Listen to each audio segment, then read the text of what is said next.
पंजाब में deformation court में पहला केस दायर करने की तैयारी कर ली गई है। वज़ीर इत्तलात पंजाब अज़मा बुखारी ने बाज़ाब्ता ऐलान कर दिया। कहती हैं, मेरे खिलाफ झूठे और हद तक आमेज़ इल्ज़ामात लगाए गए, मैं इन्हें नहीं छोड़ूंगी। Opposition leader Punjab assembly Moin Qureshi के इल्ज़ामात पर कानूनी कार्रवाई का फैसला किया।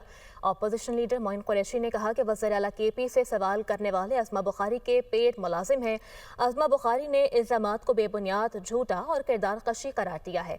कहा कि सहाफ़ियों को ज़ाती मुलाजिम कहना तौहीन आमीज़ है। पंजाब में डिफॉर्मेशन कोर्ट में पहला केस दायर करने की तैयारी कर ली गई है। वज़ीर इत्तलात पंजाब अज़मा बुखारी ने बाज़ाब्ता ऐलान कर दिया। कहती हैं, मेरे खिलाफ झूठे और हद तक आमेज़ इल्ज़ामात लगाए गए, मैं इन्हें नहीं छोड़ूंगी।